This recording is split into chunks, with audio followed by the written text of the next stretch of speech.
Last night, 30-point game, and he needed just 2 more points. It just felt like one more bucket, and that game was over. Yes, they had a 10-point lead, but it never felt right. That game was a fun, old-school, back-and-forth kind of game. And without LeBron James, the Lakers had to play an old-school way. You know, Frank Vogel had these guys playing defense, a physical, aggressive defense. They had to do it, and I'm watching Anthony Davis, and all kidding aside, I'm watching Anthony Davis, and I'm asking myself what we were asking yesterday. Is this a guy that you think can carry this team if he had to? I don't think he. You mean carry him to a championship and win it? No, I don't think he. I don't think we have as a team enough firepower to get over some of the other guys. We run up against. Let's just hypothetically, for argument's sake, or as I like to say, for conversation, they make it to the finals. They're not beating the Nets without LeBron James. It's just, let's be honest. You wouldn't make it to the finals. Well, I'm saying if. I said if, Jay. If we made it to the finals, we're not beating the Nets. It's going to be a struggle with LeBron to even get into the finals because we still, the teams coming out the West are not chopped liver. Yep. I mean, that's just the reality of it. And right now, when Anthony Davis, and I like AD, and I think he's great, and I think he's going to be great for the Lakers for a long time, but he's a 1B that needs a 1A on his team, or maybe even a 1B minus. He also needs a 1A. Just need him to stay healthy. Yeah, he needs a medical staff is what he needs, Jay. That's his biggest thing. But it was a big game. It was a big win last night. Because if you guys are just take that, man. You guys are just one game now behind the 5 and the 6 seed, Portland and Dallas. Like one game. And the games we talked about coming up, the Rockets, the Pacers, the Pelicans, no Zion. Rockets are the Rockets. Pacers got a good win the other night. So it feels right. It feels like it's moving in that direction with LeBron James on the sideline watching that. It feels different than it did 2 days ago. Yeah, you're feeling a little more optimistic. Now, had the Knicks gotten that last rebound, Wes Matthews doesn't get it, Derrick Rose gets it, and that's a win for the Knicks. How are you feeling at that point? If was a fifth. Well, I know, but you mean your mood. Alan, your mood. No LeBron.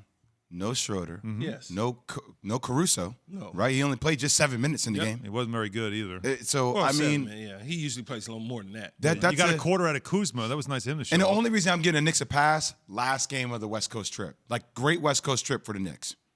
Legit West Coast trip for the Knicks. 3-3, yeah. 3-3. I mean, you'll take it. They could have been 4-2. They could have been 4-2 easily. It could have been 5-1. But on Davis, because at the start of the season, ESPN's basketball experts made their list of the top 100 players in the league, and he was number 2.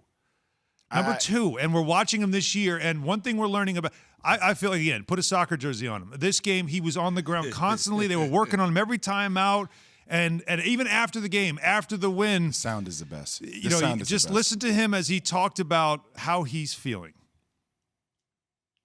I'm hurt. Not more so my body, just, my groin got tight. That was really it. Not sure where it came from, but the groin got a little tight. Oh. And there's no way I was coming out the game. I mean, big game for us. A team who's playing red hot. The situation that we're in, trying to battle for 6, and it's a big game for them. They're trying to battle for 4th and keep that 4th seed. So, it was a huge game for us, and I didn't want to come out no matter injury and finish the game and make sure we secure the win. And that's all that matters. He did not come out. He stayed in the game despite feeling a certain type of way about his groin or whatever else was bothering him. Hats off to him for that. I understand where you coming at, Alan, and as well as you, Jay Will. It seems to always be something, right? In terms of health, injury. Don't you cringe every time he hits the court? When he drives to the basket. I cringed every time Dwayne Wade would hit the court, but I knew Dwayne would pop up, right? I knew it was not a problem, and Dwayne used to fall on the ground all the time. Allen Iverson, same thing. Every time he hit the ground, he would Just pop back. And there's certain players that can do that, and others that don't. I think because AD has a history of injuries and missing time, we tend to look at it a little bit different, right? I mean, we kind of look at it in cringe, especially Laker fans, because that's our only guy that's left, right? Other than LeBron. LeBron is there, but he's hurt. He's on the sideline, tried to go yesterday, said, you know what, we can handle this lightweight. Let's wait and see when the Rockets come to town, and I could probably miss that one as well because that'll be light for us. I'm going to play the opposite side here. Go ahead. Since AD's been a Laker, he showed up when it's mattered. He bubble. showed up when it's mattered. I mean, you might talk about his career. You might talk about him being hurt. I mean, last night I saw him put in work. He played through injury. I don't mind him saying that he was hurt. Yeah, he played Like, through injury. I'll tell you I'm hurt Speedy. after I just get a win, after I just beat you. That's what we talked about.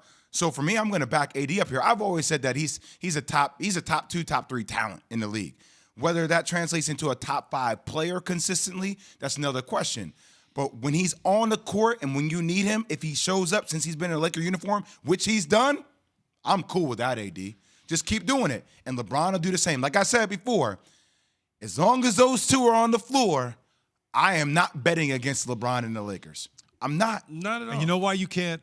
What I saw from them last night is the reason why I think once LeBron gets back, you still have to consider this team, the team to come out, the way they played defense. The first half of the season, they were one of the best, if not the best, defensive team in the league. And then, again, the injuries happened. Things started to fall off for them. Their defense wasn't nearly as tough. But they got back to that last night, and they showed you they were able to bottle up. Julius Randle was having a huge game. Late down, those possessions late for the Knicks, they needed one basket to win the game. They couldn't get it. They couldn't get a good shot, and you credit the Laker defense and how hard they played and got after it, and that is a Frank Vogel. That's his calling card. And Alan, look at the Suns. They lost their last 3 or 4 games. They lost to the Warriors last night. Yeah. Right? Like Andrew Wiggins goes off for 30-plus points. Like, that's a 2 seed.